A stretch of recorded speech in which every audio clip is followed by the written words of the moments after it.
राम जय राम जय जय राम। ब्राह्मणों की संतों की वंदना करने के बाद बाबा सत्संग की महिमा का बखान करते हैं। सत्संग के महिमा के क्रम में बाबा कहते हैं, बिनु सत्संग विवेक न हो, बिनु सत्संग विवेक न होय, बिनु सत्संग विवेक न होई, बिनु सत्संग विवेक न होय, राम कृपा बिन सुलभ न सोई, राम कृपा बिनु सुलभ न सोय। देखो भैया बाबा कह रहे हैं कि बिना सत्संग के विवेक नहीं होगा। मैं आपसे बार बार निवेदन करता हूं, इन दो बातों में अंतर समझना चाहिए। ज्ञान और विवेक में अंतर है। ज्ञान पुस्तकों के द्वारा प्राप्त किया जा सकता है, लेकिन विवेक की जागृति के लिए आपको सत्संग में जाना ही पड़ेगा। ज्ञान और विवेक में अंतर है। हम ज्ञानी हो जाएं, हमारे पास बहुत ज्ञान एकत्रित हो जाए, फिर भी हमको विवेक की आवश्यकता इसलिए पड़ेगी कि हमको उस ज्ञान का प्रयोग कहां पर करना है। यदि हमारे पास ज्ञान का भंडार है और विवेक नहीं है, तो हम ये समझ ही नहीं पाएंगे कि इस ज्ञान का प्रयोग कहां करना है। जहां हिंदी बोलने को होंगे वहां अंग्रेजी बोलेंगे, और जहां अंग्रेजी बोलने को होंगे वहां हिंदी बोलेंगे। इसलिए विवेक की जागृति के लिए सत्संग में जाना ही पड़ेगा। और सत्संग में जाने से क्या होगा? सत्संगत मुद मंगल मूला, सत्संगत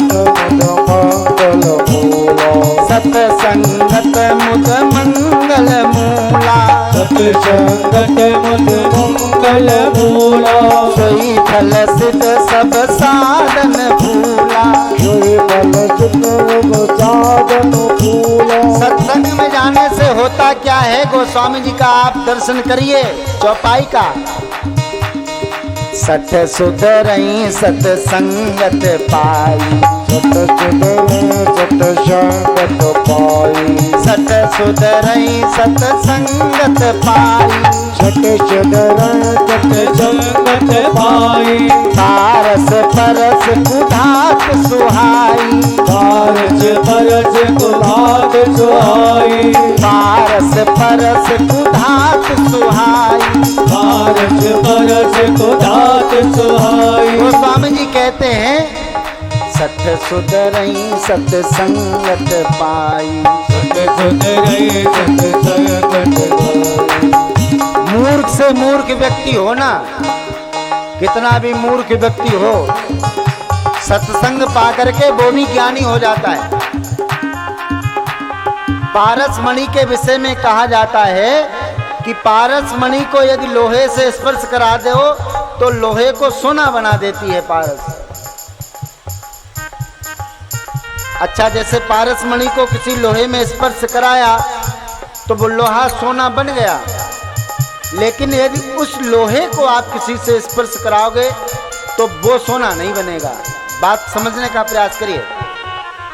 पारस मणि को किसी लोहे से स्पर्श कराया, ये लोहा तो सोना बन गया, लेकिन ये बना हुआ सोना यदि किसी से स्पर्श कराओगे तो वो सोना बनने वाला नहीं है।